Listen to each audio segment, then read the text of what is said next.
மாமல்லபுரம் திருவிடந்தை கிராமத்தில் சித்திரை முழுநிலவு வன்னியர் இளைஞர் பெருவிழா மாநாடு நடைபெற்றுக் கொண்டிருக்கிறது.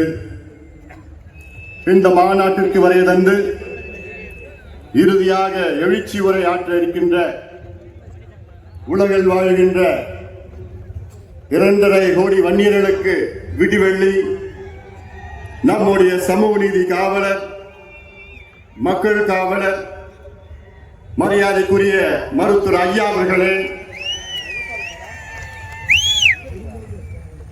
எனக்கு முன்பு பேசிய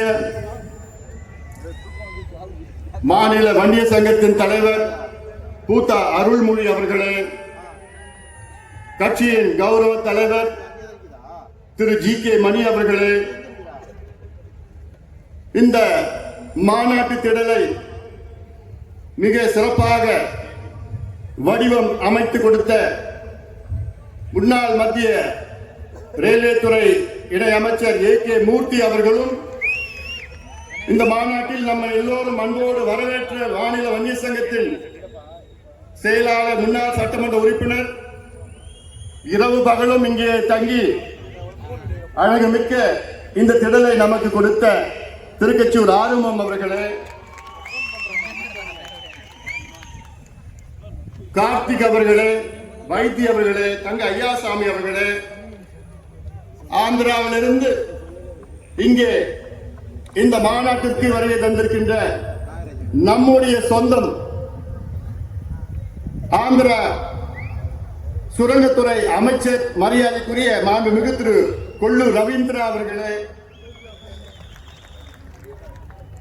தம்பி ராஜன் அவர்களே, கர்நாடகாவிலிருந்து வருகை தந்திருக்கின்ற முன்னாள் மேயர் மரியாதைக்குரிய திரு பி.ஆர். ரமேஷ் அவர்களே, முன்னாள் சட்டமன்ற உறுப்பினர் மரியாதைக்குரிய நரேந்திர பாபு அவர்களே, மரியாதைக்குரிய ஷெடி விஜயகுமார் திகழர் அவர்களே, மரியாதைக்குரிய என் கிருஷ்ண மைசூர் சம்புகுல சத்திரிய சங்கத்தை சார்ந்தவர்களே, சிங்கமகளூர் ரவிக்குமார் அவர்களே, வாசு கர்நாடகா வன்னியகுல சத்திரிய சங்கத்தின் வாசு அவர்களே, மலேசியாவிலிருந்து வருகை தந்திருக்கின்ற குள்ளப்பன் மணியன் கவுண்டர் அவர்களே, லண்டனில் இருந்து வருகை தந்திருக்கின்ற பாப்பா வெற்றி அவர்கள், சாமு சாவன் மாநில தலைவர் முனைவர் சிவபிரகாசம் அவர்கள் மற்றும் நேரமின்மை காரணத்தால் மேடையில் இருக்கின்ற அனைத்து சொந்தங்களே, எங்களுடைய அன்னை மேடையில் இருக்கின்றார்கள். இங்கே எழுச்சியோடு, வீரத்தோடு, நம்பிக்கையோடு வருகை தந்திருக்கின்ற என் தம்பிகளே, என் தங்கைகளே, என் அண்ணன்மார்களே, என் அக்காமார்களே, தாய்மார்களே, என் உயிரினும் மேலான அன்பு சொந்தக்காரர்களே, உங்கள் அனைவருக்கும் இந்த அன்புமணி ராமதாசின் பணிவான வணக்கங்கள். உங்களை அனைவரையும் நானும் ஒரு முறை அன்போடு வரவேற்கின்றேன். இரு கரங்களை கூப்பி உங்களை வணங்கி நான் வரவேற்கின்றேன்.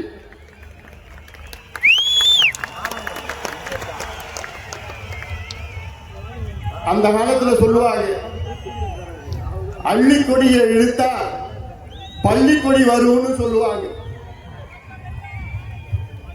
தமிழ்நாட்டில் தனிப்பெரும் சமுதாயம் வன்னியர் சமுதாயம். The single largest community in Tamil Nadu வன்னியர்கள்.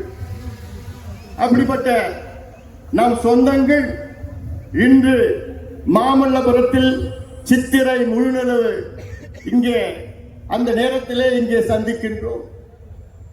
இது ஏதோ ஒரு சமுதாய சந்திப்போ ஜாதி சந்திப்போ கிடையாது. இது நம்முடைய குடும்ப சந்திப்பு. வேற யாருக்கும் இப்படி அமையாது. இங்கே வந்திருப்பவர்கள் எல்லாம் என்னுடைய தொப்புள் குடி உறவுகள், என் சொந்தங்கள். இங்கே ஏதோ வந்தமா போனமா கிடையாது. இந்த சந்திப்பில் வரலாறு இருக்கிறது. இது சாதாரண சந்திப்பு கிடையாது. இதற்கு முன்பு இதே மண்ணிலே 1000 ஆண்டுகள் நம் சொந்தங்கள் இதே மண்ணிலே சித்திரை முழுநிலவு நேரத்திலே அங்கே கடற்கரையிலே சோறு எடுத்துக்கொண்டு அங்கே சந்தித்தார்கள். 1000 ஆண்டுகள் நம்முடைய பாரம்பரியம் இது. அந்த பாரம்பரியத்தை பின்பற்றி தான் இங்கே நாம் சந்திக்கின்றோம். ஏதோ ஒரு அரசியல் கூட்டம் கிடையாது, நம்முடைய வரலாறு. இந்த சந்திப்பில் எனக்கு இவ்வளோ எழுச்சியாக நடைபெறுகின்ற இந்த மாநாடு, தமிழ்நாட்டின் வரலாற்றில் இப்படி ஒரு மாநாடு யாரும் நடத்தியது கிடையாது என்று அவ்வளோ செய்திகள் என்று எனக்கு வந்து கொண்டிருக்கிறது. ஆனால் இந்த நேரத்திலே எனக்கு மிகப்பெரிய ஒரு வருத்தம், என்னுடைய அண்ணன் காடுவெட்டியார் மாவீரன் இந்த மாநாட்டிலே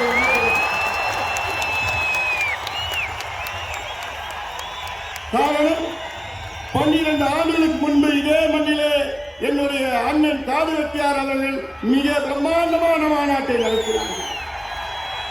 இன்று மட்டும் என் அண்ணன் காடுவெட்டியார் இருந்திருந்தால் நானும் அவருடைய அன்பு தம்பியை போன்று அந்த பகுதியிலே நான் அமர்ந்து கொண்டிருக்கிறேன்.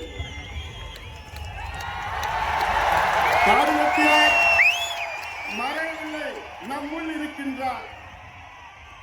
அவருடைய கனவு ஐயா காலத்தில் தமிழ்நாட்டை நாம் சொந்தம் ஆள வேண்டும், நாம் ஆள வேண்டும் என்ற அவருடைய கனவு அது. அதை நினைவாக்குவது இங்கே வருகை தந்திருக்கின்ற லட்சக்கணக்கான என் தம்பிகளும் என் தங்கைகளுடைய கடமையாக நாங்கள். அன்பு சொந்தங்களே,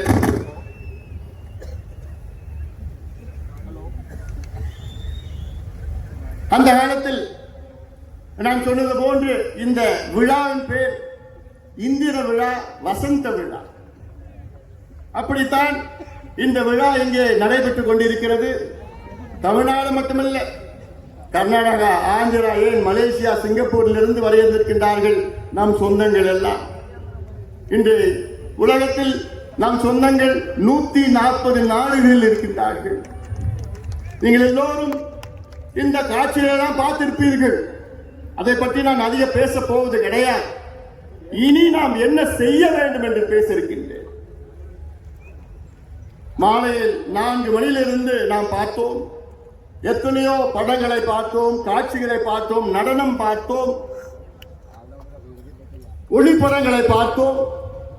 அதில் இன்றைய நம் இளைஞர்களுக்கு நம்முடைய பாரம்பரியம், நம்முடைய வரலாறு தெரியவில்லை. அதற்காகத்தான் உங்களுக்கு இவ்வளவு நேரம் இதையெல்லாம் உங்களுக்கு தெளிவுபடுத்தத்தான் இந்த காட்சியில் எல்லாம் உங்களுக்கு நாங்கள் கொண்டு வந்திருக்கின்றோம். நெருப்பில் வந்தவர்கள் எல்லாம் நமக்கு மட்டும்தான் ஒரு புராணம் இருக்கிறது. இந்தியாவிலே நம் சமுதாயத்துக்கு மட்டும்தான் ஒரு புராணம் இருக்கிறது, வேறு எந்த சமுதாயத்தும் கிடையாது. காரணம், நாம் பண்ணிய சத்திரியர்கள். அதே போன்று இந்த மண்ணை ஆண்டவர்கள், நம் குலத்தில் பிறந்த மன்னர்கள், ஜமீன்தார்கள், அது மட்டுமில்ல வள்ளல்கள், போராளிகள், தியாகிகள், அத்தனை பேரும் நீங்கள் பார்த்திருக்கிறீர்கள். உங்களுக்கு அதை சொல்வதெல்லாம் இங்கே இருக்கின்ற இளைஞர்களுக்கு ஒரு விழிப்புணர்வு ஏற்படுத்த வேண்டும் என்ற நோக்கத்திலே தான். சுதந்திரத்திற்கு முன்பு நினைத்து பாருங்கள், எத்தனை பேருக்கு தெரியும் நாகப்ப படையாட்சி? தென்னாப்பிரிக்காவிலே காந்தி அவர்கள் தொடங்கிய சத்தியாகிரக போராட்டத்தில் உயிர் நீத்த முதல் தியாகி. இந்திய விடுதலை சத்தியாகிரக போராட்டம் அடித்தளம். இந்திய விடுதலை போரிலே, அந்த சத்தியாகிரக போராட்டத்திலே தென்னாப்பிரிக்காவிலே உயிர் நீத்த முதல் தியாகி மயிலாடுதுறை சார்ந்த நாகப்பன் படையாட்சி. எவ்வளவு பெருமை, எவ்வளவு பெரிய வரலாறு. இது யாருக்காவது தெரியுமா? இல்ல. ஏன்? பின்னாடி படையாட்சின்னு பேர் வருது, வேற எந்த காரணம் இல்லை. அஞ்சலை அம்மாள் வீரத்தாய், கடலூரை சார்ந்தவர். காந்தி அவர்களை பார்க்க நேரில் வந்தவர். அது மட்டுமல்ல, காந்தி அவர்கள் பார்க்க வேண்டும் என்று வருவார் என்று குதிரையிலே அங்கே காந்தி அவர்களை சந்தித்தார் அஞ்சலை அம்மாள். அவரும் இன்னைக்கு இந்தியாவிலே சுதந்திர போராட்ட வீரர் என்று வந்திருக்க வேண்டும். ஏன் வரல? ஏன்? இந்த ரத்தத்தில் பிறந்துட்டார். அதான், வேற எந்த காரணம்? ஏன்? நம்முடைய ஐயா ஆணைமுத்து, ஐயா ஆணைமுத்து தந்தை பெரியார் அவருடைய உண்மையான வாரிசு. இன்னைக்கு யாரையோ வாரிசுன்னு சொல்லிட்டு இருக்கிறாங்க. ஐயா ஆணைமுத்து அவர்கள் அந்த காலத்தில் வட இந்தியாவில் நினைச்சு பாருங்க, இங்க இருந்து நம் சொந்தக்காரர் வட இந்தியாவில் போய் பீகார், உத்தரப்பிரதேஷ், மத்திய பிரதேஷ், ஹரியானா, ராஜஸ்தான்ல அங்கே அவ்வளவு விழிப்புணர்வு போராட்டங்கள் நடத்தி மண்டல் கமிஷனை வர வைத்தவர் ஐயா ஆணைமுத்து அவர்கள். மண்டல் கமிஷன் அவர் வர வைக்கலன்னா இன்னைக்கு இந்தியாவில் ஓபிசி இடஒதுக்கீடு கிடையாதுயா. இதுல எனக்கு ஒரு பெருமை இருக்கிறது. இந்தியாவிலே ஓபிசி இடஒதுக்கீடு இதை பெற்று தந்தது 2 சத்திரியர்கள். ஒன்று ஐயா ஆணைமுத்து அவர்கள் மண்டல் கமிஷனே கொண்டு வந்தது. அடுத்தது நம்முடைய இனமான காவலர் சமூக போராளி மருத்துவர் ஐயா அவர்கள். ஐயா அவர்கள் இல்லை என்றால் இன்று இந்திய அளவிலே ஓபிசிக்கு கல்வியில 27 விழுக்காடு இன்று வரைக்கும் வந்திருக்கார். அந்த ஐக்கிய முற்போக்கு அரசிலே அந்த கூட்டத்தில் ஐயா அவர்கள் கலந்து கொண்டு சோனியா அம்மையாரை பார்த்து, நீங்கள் இடஒதுக்கீடு கொண்டு வருவீர்களா இல்லையா, இல்லை நாங்கள் இந்த கூட்டணியை விட்டு வெளியேறுகிறோம் என்று ஆவேசமாக பேசினார்கள். சோனியா காந்தி அம்மையார் அவர்கள் ஐயாவை பார்த்து, டாக்டர் கூல் டவுன் பண்ணுங்க, அமைதியா நம்ம பேசிக்கலாம். பிறகு அன்று மாலை மீண்டும் சந்தித்து ஒரு முடிவெடுத்தார் சோனியா காந்தி அம்மையார். என்னன்னு, மருத்துவர் ஐயா அவர்கள் அழுத்தத்தால் இந்தியாவிலே அந்த ஆண்டு வருகின்ற ஆண்டில் ஓபிசிக்கு கல்வி நிலையத்திலே 27 விழுக்காடு இடஒதுக்கீட்டை அறிவித்தார் சோனியா காந்தி அம்மையார் அவர்கள். இது எவ்வளவு பெரிய வரலாறு. இது யாருக்காவது தெரியல? இல்லையே, இந்த ரத்தத்தில் போறது. இன்னைக்கு ஐயா இந்தியாவிலே 6 இடஒதுக்கீடுகளை பெற்று தந்திருக்கின்றார். சாதாரணமா அது செய்ய முடியுமா? 6 இடஒதுக்கீடுகள். இன்னைக்கு ஒரு இடஒதுக்கீடும் யாரும் இந்தியாவில் யாரும் தர முடியல. ஆனால் நினைத்து பாருங்கள், ஐயாவுடைய ஆவணப்படத்தில் நீங்க பார்த்திருப்பீங்க. அருந்ததிகளுக்கு 3 விழுக்காடு, இஸ்லாமியர்களுக்கு 3.5 விழுக்காடு, எம்பிசி 20 விழுக்காடு, வன்னியர்களுக்கு 10.5 விழுக்காடு, மத்தியிலே மருத்துவத்துறையிலே பட்டியலின மக்கள் பழங்குடி மக்களுக்கு 22.5 விழுக்காடு இடஒதுக்கீடு, இதர பிற்படுத்தப்பட்ட மக்கள் ஓபிசிக்கு 27 விழுக்காடு. இதுதான் வரலாறு. ஆனால் அந்த அளவுக்கு ஐயாவுக்கு அங்கீகாரம் இருக்கிறதா, கிடைத்திருக்கிறதா? இல்லை. ஏன்? ஆனா இந்த சமுதாயம் எப்படி எப்படி பயன்படுத்துறாங்க பாருங்க. சமுதாயத்தை தமிழ்நாட்டில் தனிப்பெரும் சமுதாயம் இன்னைக்கு படிப்பறிவு இல்லை, குடிசையில் வாழ்ந்து கொண்டிருக்கிறது, கூலி வேலை செய்து கொண்டிருக்கிறது, விவசாயம் செய்து கொண்டிருக்கிறது, எந்த தொழிலும் கிடையாது. இந்த சமுதாயத்தை ஆண்டு கொண்டிருக்கின்ற கட்சிகள் எல்லாம் வெறும் வாக்கு வங்கிகளாக பயன்படுத்திக் கொண்டிருக்கிறார்கள். ஓட் பேங்க், அவ்வளவுதான். அவங்களை எப்படி பார்க்கிறாங்க? ஓட்டு பேங்க், அவ்வளவுதான். தேர்தல் நேரம் வந்தா உங்களை பயன்படுத்துவாங்க, தேர்தல் முடிஞ்சா முடிஞ்சு போச்சு. அதே போன்று மற்ற சமுதாயங்களும் உங்களை எப்படி பயன்படுத்துகிறாங்க தெரியல. எங்கேயாவது பிரச்சனை வந்ததுன்னா உடனே ஓடி வருவாங்க. ஐயோ நீங்க தாங்க, வாங்க நீங்க தாங்க. நம்மளும் போவோம், பிரச்சனை இல்லை, தீர்த்து வைப்போம். 10, 20, 30, 50 கேஸ் வாங்குவோம். அதுக்கப்புறம் முடிஞ்சு போச்சு. தேர்தல் வந்ததுன்னா டாடா பை பை. இதான் நம்முடைய காலகாலமா நடந்துட்டு இருக்கிறது. அதனால இன்றைக்கு இந்த கூட்டம், நாம் கூடிய கூட்டம், நம்முடைய உரிமைகளுக்காக நாம் இங்கே கூடியிருக்கின்றோம். எங்களுக்கு படிப்பு வேண்டும், எங்களுக்கு வேலை வேண்டும், எங்களுக்கு வாழ்வாதாரம் வேண்டும், நாங்கள் சுயமரியாதையோடு வாழ வேண்டும். அந்த நோக்கத்திற்காகத்தான் இங்கே லட்சக்கணக்கான என் சொந்தங்கள் இங்கே கூடியிருக்கின்றோம். ஏதோ சும்மா இங்க வந்தோமா கூட்டமா இந்த தேர்தலுக்காகவோ கூட்டணிக்காகவோ அரசியலுக்காக நம்ம கூடலை. நாம் உரிமைகளுக்காக நாம் கூடியிருக்கின்றோம். ஐயா அவர்கள் மிக சிரமப்பட்டு, நம்ம பார்த்துருப்பீங்க, இங்க 21 தியாகிகள், 21 மற்றும் 27 தியாகிகள், அதில் ஒரே நாளிலே 21 தியாகிகள் காவல்துறையினர் சுட்டார்கள். அதன் பிறகு ஐயா அவர்கள் நமக்கு வாங்கி தந்தது 20 விழுக்காடு MBC என்ற இடஒதுக்கீடு. அந்த இடஒதுக்கீடு வந்து கிட்டத்தட்ட 35 ஆண்டுகள் ஆகின்றன, 36 ஆண்டுகள் ஆகிறது இடஒதுக்கீடு வந்து. ஆனால் 36 ஆண்டுகள் ஆகியும் இன்று நமக்கு சரியான முறையிலே வேலை வாய்ப்பு இல்லை, நமக்கு சரியான முறையிலே கல்வி கிடைக்கவில்லை. அதனால்தான் ஐயா அவர்கள் மீண்டும் போராடி, கடந்த ஆட்சியாளரிடம் மன்றாடி போராடி அழுத்தம் கொடுத்து வன்னியர்களுக்கு 10.5 விழுக்காடு இடஒதுக்கீடு பெற்று தந்தார்கள். ஆனால் அதையும் சூழ்ச்சியாளர்கள் அதை கெடுத்து நீதிமன்றத்திற்கு சென்று நமக்கு எதிரான ஒரு தீர்ப்பு வந்தது. பிறகு உச்ச நீதிமன்றத்திற்கு சென்றோம். உச்ச நீதிமன்றத்திலே தெளிவாக தீர்ப்பு கொடுத்தார்கள். என்னவென்று, தமிழ்நாட்டில் வன்னியர்களுக்கு உள் ஒதுக்கீடு கொடுக்க எந்த தடையும் கிடையாது, அது நீங்கள் தாராளமாக கொடுக்கலாம், தரவுகளை சேகரித்து நியாயப்படுத்திக் கொடுங்கள் என்று உச்ச நீதிமன்றம் சொன்னார். சொல்லி எவ்வளவு நாள் ஆக தெரியுமா? தீர்ப்பு வந்து எவ்வளவு நாள் ஆக தெரியுமா? 1136 நாட்கள்.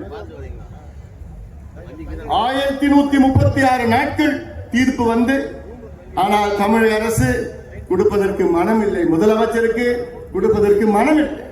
எத்தனையோ முறை முதலமைச்சருக்கு நாங்கள் எத்தனையோ முறை சந்தித்தோம்.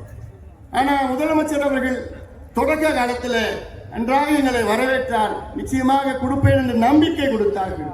ஐயா அவர்கள் முதலமைச்சர் ஸ்டாலின் அவர்களை பல முறை சந்தித்தார். சந்திக்கின்ற பொழுது, ஐயா கவலைப்படாதீங்க, நிச்சயமா நான் தரேன், நான் ஒவ்வொரு முறையும் பாக்குறப்போ உறுதியா நான் தரேங்க, நீங்க தைரியமா போங்க. அதுல ஒரு முறை சொன்னார் என்கிட்ட, இந்த சட்டசபை கூட்டத்தொடரிலே கொடுக்கவில்லை என்றால் அடுத்த ஆண்டு கல்வி போயிடும் சொன்னப்போ, ஏன் இதற்காக நான் தனியாக ஒரு ஸ்பெஷல் அசெம்பிளி செஷன் வைக்கிறேன்னு என்கிட்ட முதலமைச்சர் உறுதி கொடுத்தார்.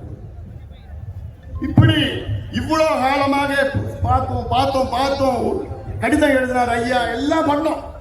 ஆனால் திடீரென்று முதலமைச்சர் அவர் மனசை மாத்திக்கிறார். ஏன் மாத்தினார் இன்னைக்கு தெரியல. 2 ஆண்டு காலம் எங்களுக்கு உறுதியளித்த முதலமைச்சர் இறுதியாக எங்களால் கொடுக்க முடியாது, கணக்கெடுப்பு நடத்தாமல் வன்னியர்களுக்கு இடஒதுக்கீடு கொடுக்க முடியாது, அந்த கணக்கெடுப்பு மத்திய அரசு தான் எடுக்க வேண்டும் என்று ஒரு பொய்யான செய்தியை மீண்டும் மீண்டும் முதலமைச்சர் சட்டமன்றத்திலும் வெளியிட்டு பேசிக் கொண்டிருக்கிறார். எவ்வளவு பெரிய துரோகம் இது! சமுதாயத்திற்கு நிகழ்ந்த மிகப்பெரிய துரோகமாக நான் பார்க்கின்றேன். முதலமைச்சர் சொல்வது, தமிழக அரசுக்கு கணக்கெடுப்பு நடத்த அதிகாரம் இல்லை அவங்களுக்கு. பிறகு உங்கள் தந்தை எப்படி எடுத்தார்? கடந்த காலத்தில் எம்ஜிஆர் அவர்கள் எப்படி எடுத்தார்கள்? உங்கள் தந்தையை நிறுவிய சட்டநாதன் கமிஷன் 1969-70 நிறுவிய கமிஷன், அவர்கள் ஒரு பரிந்துரை கொடுத்தார்கள், ஒரு கணக்கெடுப்பு நடத்தி அந்த கணக்கெடுப்பு அவருக்கு அதிகாரம் இல்லையா? எம்ஜிஆர் அவர்கள் 1984 அம்பாசங்கர் கமிஷனை நிறுவினார். அம்பாசங்கர் அவர்கள் வீடு வீடாக டோர் டு டோர் எனுமரேஷன் செய்தார்கள். அப்பொழுது அவருக்கு அதிகாரம் இல்லையா? அதன் பிறகு ஜனார்தனன் கமிஷன் அவர்கள் இதெல்லாம் ஒன்றாக சேர்த்து கொலேட் பண்ணி அவர்கள் ஜனார்தனம், நீதியரசு ஜனார்தனம் 3 பரிந்துரைகளை கொடுத்தார்கள் அரசுக்கு, திமுக அரசுக்கு. ஒன்று, அருந்ததியர்களுக்கு 3 விழுக்காடு உள்ஒதுக்கீடு கொடுக்க வேண்டும் என்று நீதியரசு ஜனார்தனம் பரிந்துரை கொடுத்தார். அதை அப்படியே கலைஞர் அவர்கள் ஏற்றுக்கொண்டார், அருந்ததியர்களுக்கு உள்ஒதுக்கீடு கொடுத்தார். 2வது பரிந்துரை ஜனார்தன் அவர்கள் கொடுத்தது, இஸ்லாமியர்களுக்கு 3.5 விழுக்காடு உள்ஒதுக்கீடு பிசியிலே கொடுக்க வேண்டும் என்று கொடுத்தார். அதையும் கலைஞர் அவர்கள் அப்படியே ஏற்றுக்கொண்டார். இதே நீதியரசு ஜனார்தன் 3வது பரிந்துரை என்ன? வன்னியர்களுக்கு 13.1 விழுக்காடு தனி ஒதுக்கீடு கொடுக்க வேண்டும் என்று அந்த பரிந்துரையும் கொடுத்தார். அதை மற்றும் கலைஞர் ஏற்றுக்கொள்ளவில்லை, அதை மற்றும் குப்பையிலே தூக்கினார். எவ்வளவு பெரிய துரோகம் இது! எவ்வளவு பெரிய துரோகம் இது! உங்களுக்கு எங்களுடைய வாக்குகள் மட்டும் வேண்டும், 1957 திமுக போட்டியிட்ட முதல் தேர்தல். அந்த தேர்தலில் திமுக 15 தொகுதிகளில் வெற்றி பெற்றது. அதில் 14 தொகுதிகள் வன்னியர் வாழ்கின்ற பகுதி. 1962 திமுக 50 தொகுதிகளை வெற்றி பெற்றது. அதில் 45 தொகுதிகள் வன்னியர்கள் வாழ்ந்து கொண்டிருக்கிற தொகுதி. 1967 திமுக ஆட்சிக்கு வருகிறது. அப்பொழுது 138 தொகுதிகளை வெற்றி பெறுகிறது. அதில் 92 தொகுதிகள் வன்னியர்கள் வாழ்கின்ற தொகுதிகள். இப்படி இந்த சமுதாயம் உங்களை ஆட்சியில் அமர வைத்து உங்களுக்கு இவ்வளவு ஆதரவு கொடுத்து, ஏன் இன்னைக்கு திமுகவிலே அதிக சட்டமன்ற உறுப்பினர்கள் கொடுத்த சமுதாயம் என்ன சமுதாயம்? இந்த வன்னியர் சமுதாயம். 23 சட்டமன்ற உறுப்பினர்களை இந்த சமுதாயம் உங்களுக்கு கொடுத்திருக்கிறது. அதிகபட்ச சட்டமன்ற உறுப்பினர்கள் ஒரு சமுதாயத்தில். ஆனால் உங்களுக்கு இந்த சமுதாயத்திற்கு படிப்பும் வேலையும் கொடுக்க உங்களுக்கு மனசு இல்லைன்னா எப்பேற்பட்ட மனசு உங்களுக்கு? துரோகமாக நான் பார்க்கின்றேன். சமுதாயத்திற்கு செய்கின்ற துரோகமாக. அப்படி நாங்கள் உங்களுக்கு என்னையா செஞ்சோம்? என்ன நாங்க தப்பு பண்ணோம்? இதெல்லாம் நீங்க இதெல்லாம் சிந்திக்க வேண்டும். சும்மா ஏதோ வந்தோம் போனோம் பார்த்தோம் எல்லாம் கிடையாது. இந்த நேரம் முக்கியமான நேரம். இந்தியா பாகிஸ்தான் பிரச்சனை நடக்குது. அது ஒரு பக்கம் நடந்துட்டு இருக்கு. இன்னைக்கு சீஸ்ஃபயர் இருக்கு. ஆனாலும் இந்த நேரத்தில் ஏதோ நம்ம வந்தோம் ஆட்டம் பாட்டம்லாம் போடல. இங்க நிகழ்ச்சி போட்டதெல்லாம் உங்களுக்காக உங்களை தெரிஞ்சு கொள்ளணும், உங்க வரலாறு தெரிஞ்சுக்கணும் தான் போட்டிருக்கு. ஏன்னா நீங்க யார் யாருக்கு முன்னாடியே போயிட்டு இருக்கீங்க. அடுக்கு மொழியில வசனம் பேசினா முன்னாடி போயிட்டு இருக்கீங்க. சினிமா நடிச்சா போயிட்டு இருக்கிறீங்க. ஆனா அதை விட முக்கியம், நாங்க நீங்க படிக்கணும், உங்க பிள்ளைகள் படிக்கணும், படிச்சு வேலைக்கு போகணும்னு 45 ஆண்டு காலம் நம்முடைய மருத்துவர் ஐயா அவர்கள் உங்களுக்காக உழைத்துக் கொண்டிருக்கிறார். 45 ஆண்டு காலம் வித்து பாருங்க. இன்னைக்கு தமிழ்நாட்டில் ஏன் நம்ம தனியா ஒதுக்கீடு கேட்கிறோம்? வன்னியர்கள் ஏன் கேட்கிறோம்?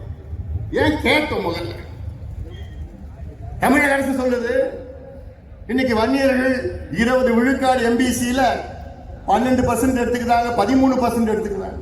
இப்படி பொய்யான செய்தியை சொல்லிக் கொண்டிருக்கிறார்கள். எவ்வளவு பெரிய ஒரு பொய், துரோகம். நான் அதுக்கு ஒரு உதாரணம் நான் சொல்றேன். தமிழ்நாட்டிலே உயர் காவல்துறை பொறுப்பில் இருப்பவர்கள் 109 பேர். டிஜிபி, ஏடிஜிபி, ஐஜி, டிஐஜி, இந்த டாப் போலீஸ் ஆபீசர் 109 பேர் இருக்கிறாங்க. அதுல எத்தனை வன்னியர்கள் இருக்காங்க தெரியுமா? ஒன்னே. இதை விட ஒரு சமூக அநீதி கிடைக்குமா? இருக்குமா? நடக்குமா? தமிழ்நாட்டில் தனிப்பெரும் சமுதாயம், சிங்கிள் லார்ஜஸ்ட் கம்யூனிட்டி தமிழ்நாட்டில் வன்னியர் சமுதாயம். ஆனால் 109 காவல்துறை உயரதிகாரியில ஒரே ஒரு வன்னியர் இருக்கின்றார் என்றால் யாரு செஞ்ச தப்பு? இதுல 36 ஆண்டு காலம் எம்பிசின்னு உருவாக்கி, இந்த 36 ஆண்டு காலத்துல தகுதியானவர் ஒருத்தருடன் 2 பேரும் உங்களுக்கு கிடைக்கலையா? தமிழ்நாட்டில் இந்திய ஆட்சி பணியில 326 பேர் இருக்கிறாங்க டிஏஎஸ்ல.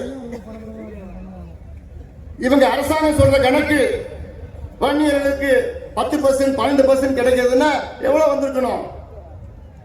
கிட்டத்தட்ட 35 ஐஏஎஸ் அதிகாரிகள் வந்திருக்கணும் தமிழ்நாட்டில் இந்த சமுதாயத்தில். ஆனா எவ்வளவு பேர் தெரியுமா இருக்கிறாங்க? வெறும் 14 பேர் இருக்கிறாங்க. அந்த 14 பேர்ல 13 பேர் ப்ரமோட்டிங் ஐஏஎஸ் ப்ரமோஷன். சுதந்திர இந்தியாவில் 75 ஆண்டுகள் சுதந்திரம் அடைந்த பிறகுதான், அதாவது 3 ஆண்டுகளுக்கு முன்பு நடந்தது. 75 ஆண்டு சுதந்திரம் அடைந்த பிறகுதான் முதலாக ஒரு வன்னியர் சமுதாயத்தில் தமிழ்நாட்டில் டைரக்ட் ஐஏஎஸ் அதிகாரி வந்திருக்கிறார். இதை விட ஒரு சமூக அநீதி நடக்குமா? கிடைக்கும். தமிழ்நாட்டில் நடந்தது. 75 years post independence, the first direct IAS officer in the community Tamil Nadu. அப்போ முதலமைச்சர் என்ன செய்யணும்? இவ்வளவு மோசமா இருக்கிறாங்களே இந்த சமுதாயம். சமுதாயத்தை எப்படி வழி நடத்துவது, எப்படி முன்னேற்றுவது திட்டமிட்டு இருக்கணும். ஏன்னா இந்த சமுதாயம் கூட அப்படியே ஓட்டு போடுது, அப்படியே நம்புது. ஆனா அதை பற்றி முதலமைச்சர்களாம் கவலைப்படுற மாதிரி எனக்கு தெரியல.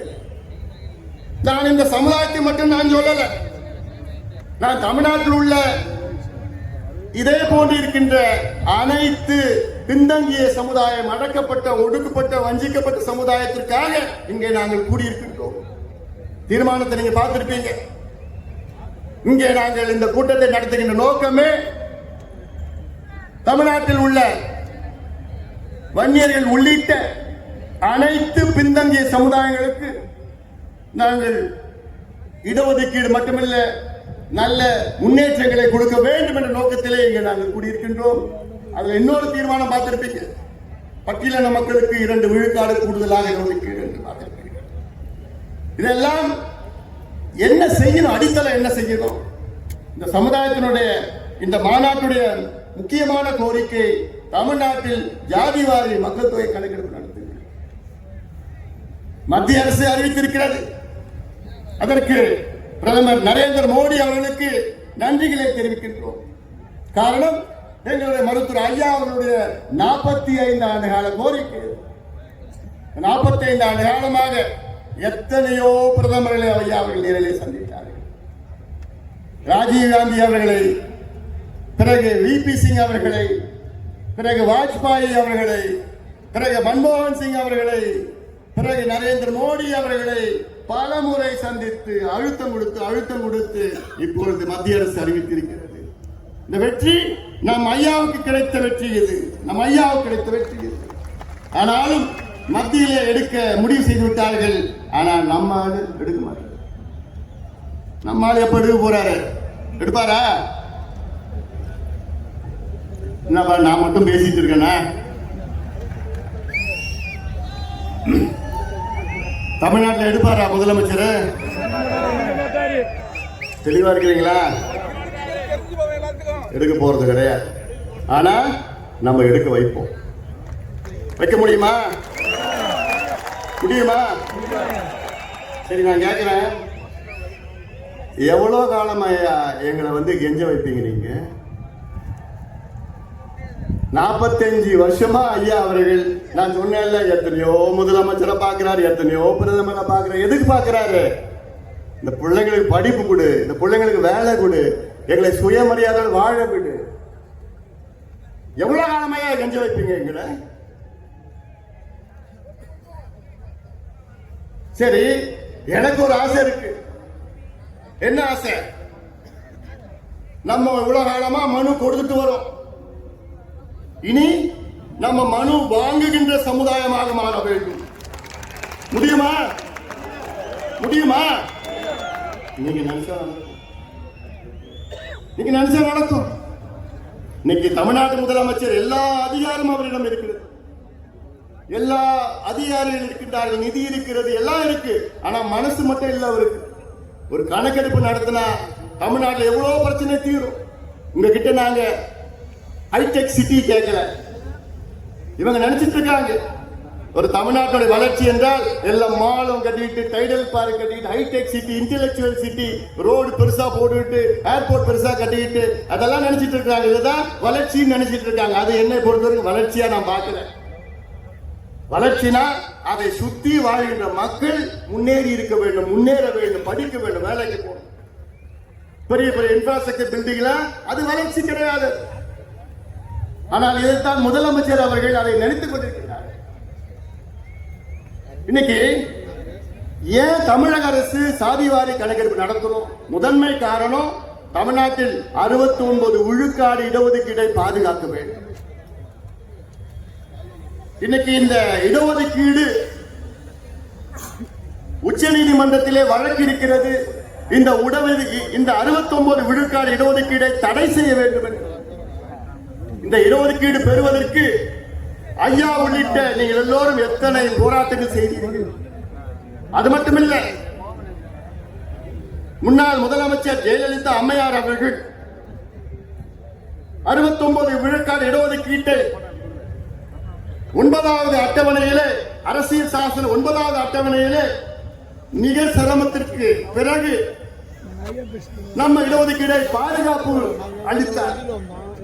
கான்ஸ்டிடியூஷனல் அமெண்ட்மெண்ட் நடந்தது, டெல்லியில நடந்தது, பார்லிமெண்ட்ல எவ்வளவு பெரிய வேலை செய்தார். என்னை பொறுத்தவரை ஜெயலலிதா அம்மையார் அவர்கள் தமிழ்நாட்டுக்கு செய்த மிகப்பெரிய சாதனையாக நான் பார்க்கின்றேன். ஆனால் அந்த இடஒதுக்கீட்டுக்கு இன்று ஆபத்து வந்திருக்கிறது. இதை பற்றி ஒரு துளியும் கவலை இல்லாத நம்முடைய முதலமைச்சர் ஸ்டாலின் அவர்கள் என்னைக்கு சுப்ரீம் கோர்ட் வரப்போகுதுன்னு தெரியல, வந்ததுன்னா முடிச்சுக்கலாம். ஏன்னா கணக்கு இல்லை நம்ம கிட்ட. அது மட்டுமில்ல, இன்னைக்கு நான் முதலமைச்சரா இருந்தேன்னா பொறுப்புக்கு வந்து முதல் நாள் என்ன பண்ணிருப்பேன், தமிழ்நாட்டில் எல்லா சமுதாயங்களும் எந்த நிலையில் இருக்கிறாங்கன்னு தெரிஞ்சுக்கிறதுக்கு நான் காஸ்ட் சர்வே செய்கிறேன். எல்லா சமுதாயம், இதுதான் நல்ல நிர்வாகி செய்கின்ற வேலை. ஏன் செய்யணும்? அப்போதான் எல்லாமே முன்னேற்ற முடியும். எல்லோருக்கும் எல்லாம் என்று பேசினா போல கிடைக்காதவர்களுக்கு கிடைக்க வேண்டும். இதற்காகத்தான் இங்கே நாம் கூடியிருக்கின்றோம். ஒரு உதாரணம் நான் சொல்றேன். தமிழ்நாட்டில் 377 சமுதாயங்கள் இடஒதுக்கீட்டால் பயன்பெறுகிறார்கள். 377 சமுதாயங்கள். இதில் பட்டியலின மற்றும் பழங்குடி மக்களுக்கு 19 விழுக்காடு இடஒதுக்கீடு.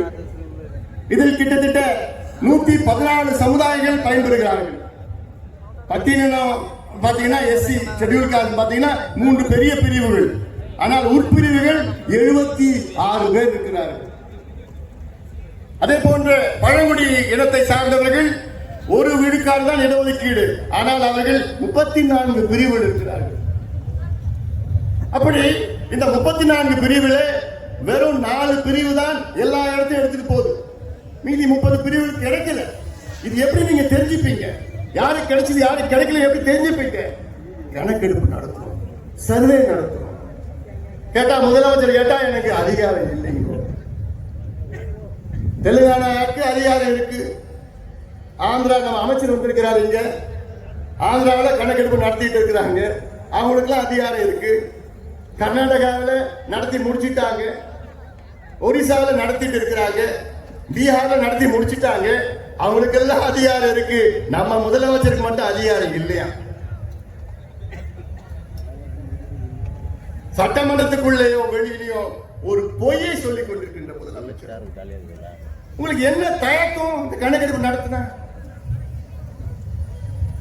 இல்லாதவருக்கு கொடுக்க வேண்டும், அதுதானே எங்களுடைய கொள்கை. அதான் உங்க கொள்கையும் கூட. அதே போன்று எம்பிசியில இன்னைக்கு 115 சமுதாயங்கள் இருக்கிறது.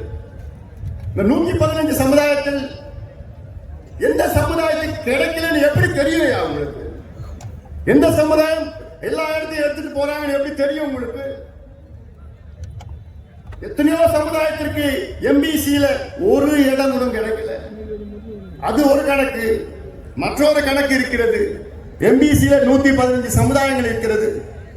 இதில் 114 சமுதாயம் ஒட்டுமொத்தம் அவங்களுடைய மக்கள் தொகை கணக்கு பார்த்தீங்கன்னா தமிழ்நாட்டில் 6.8 விழுக்காடு தான். 114 சமுதாயம் மொத்தமா சேர்ந்தா தமிழ்நாட்டுடைய மக்கள் தொகையில 6.8 விழுக்காடு. ஆனால் ஒரு சமுதாயம், வன்னிய சமுதாயம் மட்டும் நீங்க கணக்கெடுப்பு நடத்தி பார்த்தீங்க, மக்கள் தொகை கணக்கெடுப்புல 14.2 விழுக்காடு. அது பழைய கணக்கு. இன்னைக்கு கிட்டத்தட்ட 18 விழுக்காடு மக்கள் தொகையில கணக்கு. ஆனால் வன்னியர்களுக்கு நான் சொன்னேன்ல, 109 காவல்துறை உயர் அதிகாரியில ஒருத்தர் தான் வன்னியர்னா, இதுல இருந்து என்ன தெரியுது? இவங்களுக்கு எந்த படிப்பும் இல்ல, வேலையும் கிடைக்கல, எல்லாம் கூலி வேலை. கேரளாவில் ஈழவ சமுதாயம், தமிழ்நாட்டில் வன்னியர்கள் போன்று கேரளாவில் ஈழவ சமுதாயம் மிக மிக மிக மிக பின்தங்கிய சமுதாயம். இந்த சமுதாயத்தில் நம்முடைய மருத்துவர் ஐயா போன்றாங்க, நாராயண குரு அவர்கள் தோன்றினார். சமுதாயத்தை திரட்டி போராட்டங்கள் நடத்தினார்கள். இன்னைக்கு கேரளாவில் ஈழவ சமுதாயத்திற்கு தனியாக 14 விழுக்காடு இடஒதுக்கீடை அந்த அரசு வழங்கியிருக்கிறது. 14 விழுக்காடு. அவர்களும் நம்ம போன்ற 18-20 விழுக்காடு அங்கே மக்கள். அது மட்டுமல்ல, கேரளாவில் எந்த சமுதாயம் 2.5 விழுக்காட்டுக்கு மேல் இருக்கிறதோ அவர்களுக்கு தனி இடஒதுக்கீடு அங்கே கேரளாவில் கொடுக்கிறார்கள். எல்லாம் கற்றுக்கொள்ளுங்கள். சமூக நீதி பற்றி பேசினா போல. நான் தந்தை பெரியாருடைய வாரிசு, தந்தை பெரியார் தாத்தா. சமூக நீதி மண்ணு பேசிட்டு இருக்கீங்களே, ஒன்று மண்ணாங்கட்டியும் கிடையாது. பேசுறதுக்கு உங்களுக்கு தகுதி கிடையாது. இதான் நாங்க கோரிக்கையா வச்சிருக்கிறோம்.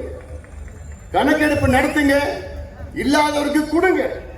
ஏன் இன்னொன்னு நான் சொல்றேன், ஒரு படி மேல போறேன். நீங்க கணக்கெடுப்பு நடத்துனீங்கன்னா ஓபன் காம்படிஷன், முன்னேறிய வகுப்பினர்கள் அதுல யார் பின்னங்க இருக்கிறா அவர்களுக்கு நீங்க ஏதாவது சலுகைகள் கொடுக்கலாம், நலத்திட்டங்கள் கொடுக்கலாம், கடன் கொடுக்கலாம் அவர் முன்னேற்றுவதற்காக. இதற்கு எப்படி தெரியும்னா கணக்கெடுப்பு நடத்தணும். இந்த கணக்கெடுப்பு யாரு வேணா நடத்தலாம். இந்திய நாடாளுமன்றத்தில் 2008 ஒரு சட்டத்தை நிறைவேற்றினார்கள்.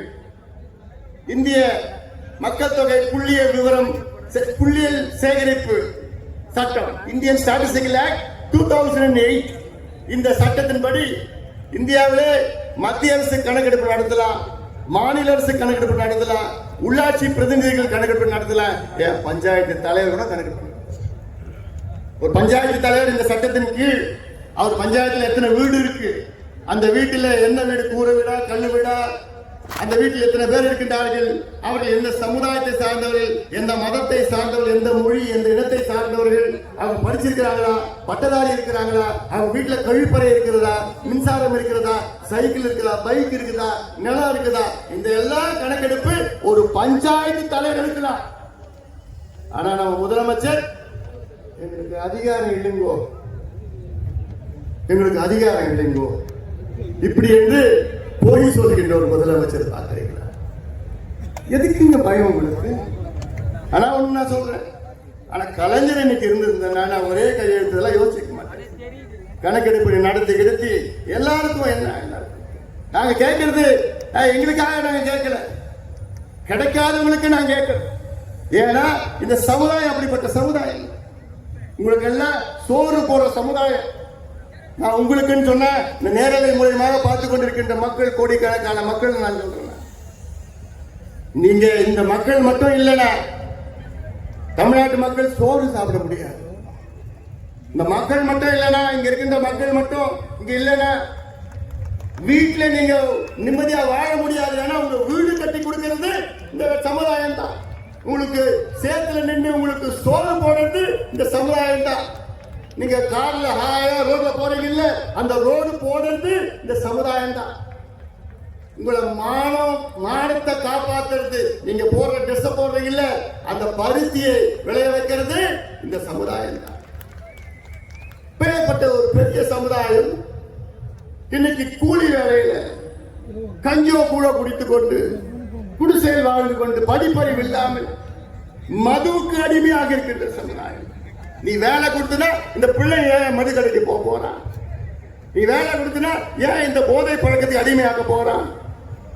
வட தமிழ்நாட்டில் பாத்தீங்கன்னா எங்க பார்த்தாலும் டாஸ்மாக் விற்பனை. ஓஹோ, காரணம் பிள்ளைங்களுக்கு வேலை கிடையாது, படிப்பு கிடையாது. இதை உருவாக்குங்கள் என்று மருத்துவர் ஐயா அவர்கள் கெஞ்சிட்டு இருக்காரு. 45 ஆண்டு காலம் கெஞ்சிட்டு இருக்கிறாங்க. எவ்வளவு ஆழமாக கெஞ்ச வைப்பீங்க நீங்க எல்லாம் முடிவு பண்ணா போதும், கட்சியெல்லாம் பார்க்காதீங்க. வரும் காலம் நம் காலம், அந்த முடிவை நீங்க எடுங்க. என் தம்பிகள் என் தங்கைகள், நீங்க முடிவெடுத்தா போதும். யாரோ பின்னாடி போறீங்க, போவாதீங்க. வாங்க, எங்கள் பின்னால் வாங்க, இந்த அண்ணன் பின்னால் நீங்க எல்லாம் வாங்க. உங்களுக்காக நான் வாழ்ந்து கொண்டிருக்கின்றேன். மாவீரன் குருவை போன்று நான் உங்களுக்காக நான் வாழ்ந்து கொண்டிருக்கின்றேன். ஒட்டுமொத்த என் சொந்தங்கள் எல்லாம் வாருங்கள், பின்னால் வாருங்கள். உங்களுக்கு நான் படிப்பு நான் வாங்கி தருகின்றேன், வேலை வாய்ப்பு உருவாக்குகின்றேன். நாம் ஆள வேண்டும், ஆளுகின்ற காலம் வந்து விட்டது. இந்த படத்தெல்லாம் பார்த்தீங்கல்ல, எப்படி வாழ்ந்த மக்கள் தான், இந்த மண்ணை ஆண்டவர்கள், இந்த பூர்வ குடி மக்கள் தான், இந்த மண்ணுக்கு சொந்தக்காரர்கள் தான். இந்த மண்ணை காப்பாற்றினோம். இந்த மண்ணுக்காக எத்தனையோ ஏரிகளை வெட்டினோம். வீராணம் ஏரியிலிருந்து, செம்பரம்பாக்கம் ஏரியிலிருந்து, மதுராந்தகம் ஏரியிலிருந்து, அரசுமங்கலம் ஏரியிலிருந்து, வெல்லிங்டன் ஏரியிலிருந்து எல்லா ஏரியை வெட்டியது யாரு? என் பாட்டன்.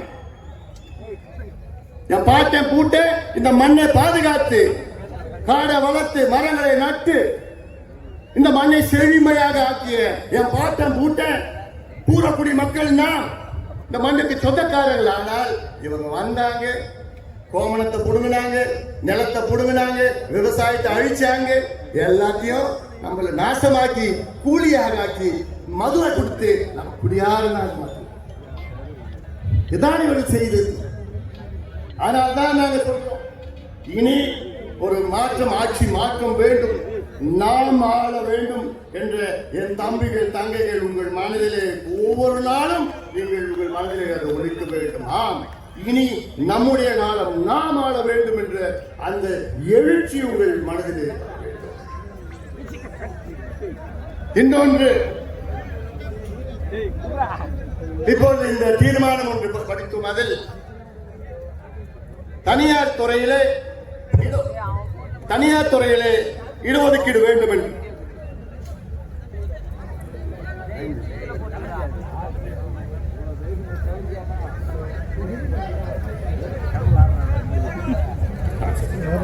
தனியார் துறையில இடஒதுக்கீடு வேண்டும். எதுக்கு வேணும்? ஏன்னா ஒரு இடத்துல மத்திய அரசுல 36 லட்சம் வேலை வாய்ப்பு இருந்தது. ஆனா இன்னைக்கு அது 26 லட்சமாக குறைந்திருக்கிறது. 10 லட்சம் குறைஞ்சிருச்சு. எப்போ? 15 ஆண்டுகள்ல. தமிழ்நாட்டில் கிட்டத்தட்ட 2002ல தமிழ்நாட்டில் 12 லட்சம் அரசு வேலைகள் இருந்தது. இன்னைக்கு அது 8 லட்சமாக. வேலை இல்லை, அரசு வேலையே கிடையாது. அது இல்லாம தமிழக அரசு என்ன செய்யறாங்கன்னா, இந்த group D, group C and group D இத ரெண்டுத்தையும் எல்லாமே அவுட் சோர்ஸ் பண்ணிடுறாங்க, தனியார் மயமாக்கிட்டாங்க. அவங்களுக்கு ஒப்பந்த முறையில வேலை வாய்ப்பை உருவாக்கி, அந்த ஒப்பந்த முறையில அதுல ரிசர்வேஷன் இடஒதுக்கீடு கிடையாது, காசு வாங்கிட்டு அவங்க வேலை செஞ்சுறாங்க. அதனால இனி எங்களுக்கு தனியார் துறையில இடஒதுக்கீடு வேணும். சட்டத்தை ஏற்றுங்கள், சட்டத்தை கொண்டு வாருங்கள். காரணம், அரசியல வேலை இல்லை எங்களுக்கு. இதே போன்று தமிழக அரசு ஆட்சி வருவதற்கு முன்பாக நீங்கள் ஒரு சத்தியம் செய்தீர்கள்.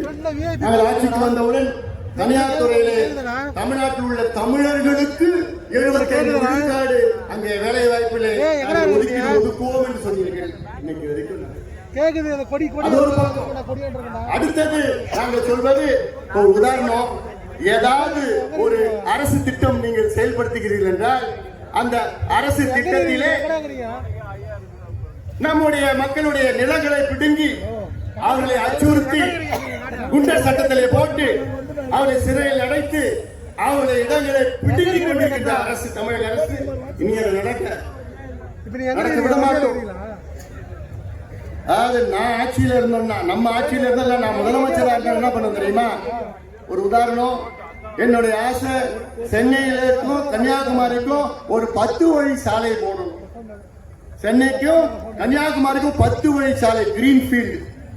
அது எப்படி நான் செய்வேன்னா, நிலத்தை நான் போய் விவசாயிகள் கேட்பேன், ஏன்னா இது அவசியமானது என்று கேட்டு அந்த விவசாயி நிலத்தை கொடுத்தாங்கன்னா அந்த விவசாயிய இந்த திட்டத்திலே ஒரு பங்குதாரராக நான் சேர்ப்பேன், ஒரு ஸ்டேக் ஹோல்டர். ஸ்டேக் ஹோல்டர்னா அந்த நிலம் எவ்வளவு கொடுக்குறாங்களோ அந்த திட்டத்திற்கு அவங்களும் பங்குதாரர், ஷேர் ஹோல்டர். அவங்களுக்கு மாதம் மாதம் அவங்க பேங்க்ல போய் பணம் போய் சேரும். இந்த டோல்கேட்ல கலெக்ட் பண்ற மாதிரி காசு எவ்வளவு கோடி கணக்கான, ஆயிரக்கணக்கான கோடி, அதுல 3ல ஒரு பங்கு கொடுத்து நிலம் கொடுத்த விவசாயிக்கு மாசம் மாசம் போய் சேரும். அப்ப என்ன பண்ணுவோம்? விவசாயி விவசாயத்துல நட்டம் எடுத்துக்கிங்கன்னு சொல்லுவோம். இதுதான் முறையானது. ஏன் இப்போ பரந்தூர் விமான நிலையம் 5000 ஏக்கர் எடுக்கிறீங்க, அதுல கிட்டத்தட்ட 3600 ஏக்கர் விவசாய நிலம், தனியார் நிலம். அந்த விமான நிலையத்துல அங்க இருக்கின்ற விவசாயிகளை பங்குதாரர்களா சேருங்க. ஏன் அவங்களை நீங்க அகற்றுறீங்க? ஏன் அது அதானி அம்பானி மட்டும்தான் அது கொடுக்கணுமா? அதுக்கு முதலாளி அதானி அம்பானி மட்டும்தான் இருக்கணுமா? ஏன் அங்க இருக்கிற விவசாயிகளும் அந்த விமான நிலையத்துக்கு முதலாளி ஆக்குங்க, அவங்களுக்கு பங்கு கொடுங்க, சான்ஸ் கொடுங்க, அவங்களுக்கு மாணவர்களை வாழ வையுங்க. இதைத்தான் செயல்படுத்த வேண்டிய எவ்வளவு திட்டம் இருக்குயா, எங்க கிட்ட எவ்வளவு திட்டம் இருக்கு. ஆனா அந்த அதிகாரம் தான் கிடையாது. நீங்க மட்டும் நினைச்சு அந்த அதிகாரத்தை நீங்க மட்டும் கொடுத்தீங்கன்னா தமிழ்நாட்டை சிங்கப்பூருக்கு நிகராக எங்களால் மாற்ற முடியும். அது எங்களால் மட்டும்தான் முடியும், நம்மளால் மட்டும்தான் முடியும். யாரால முடியாது, யாரும் தெரியாது. ராத்திரி 2 மணிக்கு என்னை எழுப்பி கூப்பிட்டா, எழுப்பிட்டு தமிழ்நாட்டில் என்ன பிரச்சனை இருக்கு, ராமநாதபுரம் மாவட்டத்தில் என்ன பிரச்சனை இருக்குன்னா 2 மணிக்கு நான் சொல்லுவேன். நான் ராமநாதபுரத்தில் இந்த பிரச்சனை, இந்த தீர்வு, இந்த பிரச்சனைக்கு தீர்வு, அந்த ராமநாதபுரத்தில் இந்த ஒன்றியத்தில் இந்த பிரச்சனை, இல்லை ஆர்எஸ் மங்கலம் ஏரியில் இந்த பிரச்சனை எல்லாம் என்னால் சொல்ல முடியும். தமிழ்நாட்டில் 38 மாவட்டத்தில் உள்ள என்னென்ன பிரச்சனை இருக்கிறதோ அத்தனையும் எங்களால் சொல்ல முடியும். பிரச்சனை மட்டுமில்லை, அதற்கு என்ன தீர்வுன்னு சொல்ல முடியும். அதுதான் நமக்கும் மற்றவர்களுக்கும் வித்தியாசம். ஆக தமிழக மக்களே, எங்களுக்கு ஒரு வாய்ப்பு அளியுங்கள். சமுதாயத்துக்கு நான் கேட்க, சமுதாயத்துக்கு மட்டும் நான் கேட்கல, சமூக நீதிக்கு ஒரு வாய்ப்பு அளியுங்கள். நாங்கள் ஆட்சிக்கு வந்தால் தமிழ்நாட்டில் உள்ள சமூக நீதி, உண்மையான சமூக நீதியை நாங்கள் நிலைநாட்டுவோம். போலியான சமூக நீதி, இப்ப இருக்கின்ற போலியான சமூக நீதி போன்று கிடையாது. காரணம், அதில் நாங்கள் ஊறியவர்கள். எங்கள் ஐயா அவர்கள் 45 ஆண்டு காலம் ஊறி இருக்கின்றார்கள். இந்தியாவிலே கிட்டத்தட்ட நினைச்சு பாருங்கள், இந்தியாவிலே 100 கோடி மக்கள் பயன்பெறுகின்ற இடஒதுக்கீட்டை கொண்டு வந்தவர் எங்களுடைய மருத்துவர் ஐயா அவர்கள். 100 கோடி எப்படி நான் கேட்பீங்க? ஓபிசி ரிசர்வேஷன் அது 27%. இதே போன்ற SC ST ரிசர்வேஷன் மத்தியில மருத்துவ படிப்பில் அதுல 22.5 விழுக்காடு ரிசர்வேஷன். ஆக கிட்டத்தட்ட 100 கோடி மக்கள் பயன்பெறுகிறார்கள் என்றால் அதற்கு ஒரே காரணம் எங்களுடைய மருத்துவர் ஐயா. ஆக இதையெல்லாம் மாற்றி அமைக்க நாம் எல்லோரும் இன்று இனி வரும் காலத்திலே ஒன்று கூடுவோம். மீண்டும் சொல்கின்றேன், என்னுடைய அன்பு அண்ணன் காடுவெட்டியாருடைய அன்பு கனவு, நாம் ஆள வேண்டும், நாம் ஆள வேண்டும். அந்த காலத்தில் எப்படி வாழ்ந்தோம், எப்படி வீழ்ந்தோம், இன்று எப்படி இருக்கின்றோம், இதை நீங்கள் ஒவ்வொருவரும் மனதில் வைத்துக் கொள்ள வேண்டும். ஒவ்வொருவரும் மனதில் வைத்துக் கொண்டு அது வரும் காலத்திலே நாம் எல்லோரும் ஒன்றாக இணைவோம். இந்த கட்சி அந்த கட்சியெல்லாம் பார்க்காதீங்க, வாங்க இந்த அண்ணன் அன்புமணி பின்னால் நீங்கள் எல்லோரும் வாருங்கள். உங்களுக்கு முடிவு நிச்சயமாக உங்களை முன்னேற்றுவது என் கடமையாக நான் பார்க்கின்றேன். ஆக இந்த செய்தி இன்னும் எவ்வளவோ பேசிட்டு நான் ஐயா பேசணும், எழுச்சி உரை, ஐயாவுடைய எழுச்சி உரை இருக்கிறது, ஐயா பேசணும். நீங்கள் எல்லாம் வந்திருக்கிறீர்கள். என்னுடைய ஒரே ஒரு வேண்டுகோள், நான் இந்த மாநாடு நான் கிட்டத்தட்ட ஒரு 1.5 மாசமா எனக்கு தூக்கம் இல்லை. இன்னைக்கு ராத்திரி நான் தூங்க போறது கிடையாது. ஏன்னா நீங்க எல்லாமே நீங்க பத்திரமா வீட்டுக்கு போய் சேர்ந்துட்டீங்க. அந்த செய்தி வந்த பிறகுதான் நான் எனக்கு தூக்கம் போடுவேன். அது வரைக்கும் தூக்கமே வராது. மீண்டும் சொல்றேன், பத்திரமா எந்த பிரச்சனையும் இல்லாம அமைதியான முறையில் நீங்க போங்க. நான் மற்ற தலைவர்கள் போன்று கிடையாது. நீ அத்துமீறு அதை செய் இதை செய்யல நான் சொல்ல மாட்டேன். நீங்க அமைதியா படிச்சு வேலைக்கு போய் உன் குடும்பத்தை காப்பாற்ற, அப்புறம் கட்சிக்கு வா. இதுதான் என்னுடைய நோக்கம் தான். ஒரு என் தம்பியோ தங்கையோ ஒரு வழக்கு கூட நீ வாங்கக்கூடாது. ஒரு வழக்கு, எந்த பிரச்சனைக்கு நீ போவாது. ஐயா உங்களுக்கு இடஒதுக்கீடு வாங்கி கொடுத்திருக்கிறாரு, அதுல படிச்சு வேலைக்கு போ. அதுதான் நோக்கமே, நம்முடைய நோக்கமே அதுதான். அதற்காகத்தான் இங்கே நம்ம கூடியிருக்கிறோம். அதனால பத்திரமா நீங்க போங்க. அதுக்கு பிறகு நான் வரேன், ஒவ்வொரு கிராமமா நான் வரப்போறேன். உங்களை சந்திக்க நான் உங்களை தேடி, உங்கள் விடை தேடி நான் உள்ளத்தை தேடி நான் வர இருக்கின்றேன். அதற்கு நீங்கள் எல்லோரும் ஒன்றாக ஒற்றுமையாக இருக்க வேண்டும். இந்த மாநாடை மிக சிறப்பாக இந்த திடலை ஏற்பாடு செய்த நம்முடைய AK மூர்த்தி, திருக்குச்சூர் ஆரம்பம் உள்ளிட்ட எத்தனையோ பேர் இருக்கிறாங்க, மேடையில் இருக்கிறாங்க, இவ்வளோ பேர் இருக்கிறாங்க. லோக்கல் இவங்களுக்கு கை தட்டு. கிட்டத்தட்ட 1.5 மாசமா இங்க 20 பகல் இந்த வெயில்ல போட்டு எவ்வளோ வேலைகள் இருக்கு. பிரம்மாண்டமாக மாநாடு. உங்களுக்கு எல்லாம் நன்றி நான் தெரிவிக்கிறேன். நான் இந்த மாநாட்டின் நன்றி தெரிவிக்கிறேன். என்னுடைய அன்பு அண்ணன், பாசத்துறை அண்ணன் CR பாஸ்கரன் அவர்கள் எங்க இருக்கிறாரு, அவருக்கு ஒரு மிகப்பெரிய ஒரு நன்றி. ஏன்னா அவர் வந்து இது வரைக்கும் 20 மாநாடுகள் அவர் நடத்தியிருக்கிறார். இன்னைக்கு இதுக்கு இந்த மாநாட்டையும் நடத்துறான்னு அவரே எல்லாம் சேர்ந்து நடத்தியிருக்கிறாரு. அது மட்டும் இல்லை, இங்கே நம்முடைய சுந்தர் நவீன் அவர்கள் டீம் பிரிசிஷன் டீமுக்கு என்னுடைய நன்றிகளை நேரத்தை தெரிவிக்கின்றேன். எல்லாத்துக்கும் மேல நான் காவல்துறைக்கு மிகப்பெரிய நன்றியை நான் தெரிவிக்கின்றேன். காவல்துறை மிகப்பெரிய ஒத்துழைப்பு தந்தது. ஐஜி, எஸ்பி ஸ்பெஷலாக சொல்கிறேன் நான், அப்புறம் டிஎஸ்பி பாவம் அவர் எக்கப்பதான் சுற்றிட்டு இருந்தார். எல்லாத்துக்கும் காவல்துறையில் அவ்வளோ பேரும் எங்களுக்கு பாதுகாப்பு அளித்து இங்கெல்லாம் உங்களுக்கு ரொம்ப நாங்கள் சிரமப்படுத்திட்டோம். உங்களுக்கு நன்றிகள் இந்த மாநாட்டை சார்ந்து தெரிவித்து உங்களை பத்திரமா போங்க, ஜாகிரதையா போங்க. ஐயா இப்போ எழுச்சி உரையாற்றிருக்கிறார். ஐயா முடிச்ச உடனே நீங்கள் எல்லாமே அமைதியான முறையில் பத்திரமா போய், அப்போதான் எனக்கு இந்த செய்தி எல்லாம் கட்டிட்டு போனோம்னு செய்தி வந்ததுக்கப்புறம் தான் எனக்கு தூக்கம் வரும். அதனால் நீங்கள் எழுச்சியாக இருங்கள். நாம் வெற்றி பெறுவோம். இனமே எழு, உரிமை பெறு.